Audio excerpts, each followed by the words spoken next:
নমস্কার, গুরু কৃপাহি কেবলম।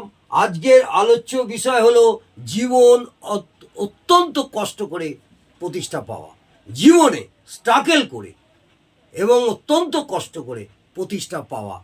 কিভাবে আপনারা জাতক জাতিকাদের বিচার করবেন, যারা ছাত্রছাত্রী তাদের উদ্দেশ্যে বলছি, বা যারা জ্যোতিষ নতুন প্র্যাকটিস করছেন, বা যারা জ্যোতিষ চর্চা করেন, এবং ছাত্রছাত্রীদের উদ্দেশ্যে তাদের সুবিধার্থের জন্যে আমি এই ছোটোখাটো একটি ভিডিওর মাধ্যমে আপনাদের জানাতে চাই কিভাবে বিচার করবেন। জীবনে অত্যন্ত কষ্ট করে প্রতিষ্ঠা পাওয়া কোনো জাতক জাতিকার যখন আপনারা লগ্ন ছক বিচার করবেন, কিভাবে আপনারা বিচার করে তার প্রেডিকশন করবেন, সেই নিয়েই আপনাদের আলোচনা করছি। একাদশ ভাবের সঙ্গে যদি লগ্ন ভাব, মন দিয়ে শুনুন, একাদশ ভাবের সঙ্গে লগ্ন ভাব, দশম ভাব এবং ষষ্ঠ ভাব সংযোগ স্থাপন করে।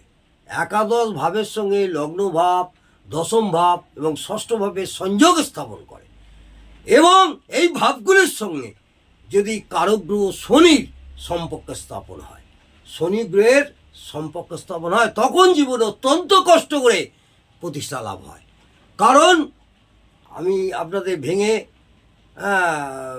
ভালো করে বলে দিচ্ছি এর কারণগুলো। কারক ভাব হচ্ছে একাদশ ভাব, প্রধান ভাব।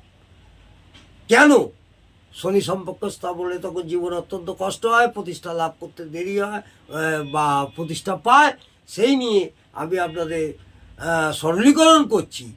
কারক ভাব হচ্ছে একাদশ ভাব প্লাস লগ্ন ভাব প্লাস দশম ভাব প্লাস ষষ্ঠ ভাব।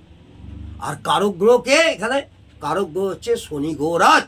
কারক গ্রহ হচ্ছে শনি গ্রহরাজ। কারণ একাদশ ভাব আমাদের কি করে? সাফল্য করে। একাদশ ভাব আমাদের সাফল্য করে এই লগ্ন ভাব ব্যক্তি নিজে বা নিজের চেষ্টা। বোঝা গেল? দশম ভাব কর্মবৃত্তি বা পেশা। দশম ভাব কর্মবৃত্তি বা পেশা। ষষ্ঠ ভাব হচ্ছে পরিশ্রম। ষষ্ঠ ভাব হচ্ছে পরিশ্রম। আর শনি হচ্ছে কষ্টের কারক গ্রহ। শনি গ্রহরাজ হচ্ছে কষ্টের কারক গ্রহ, কায়েম পরিশ্রম। এই কায়েম পরিশ্রমের দ্বারা জীবনে অত্যন্ত কষ্ট করে প্রতিষ্ঠা পাওয়া। তাহলে বোঝা গেল কিভাবে বিচার করবেন, সেই নিয়ে আমি একটু সরলীকরণ করলাম। যদি ভালো লাগে অবশ্যই সাবস্ক্রাইব, কমেন্ট এবং লাইক করতে ভুলবেন না। নমস্কার, জয় মা তারা।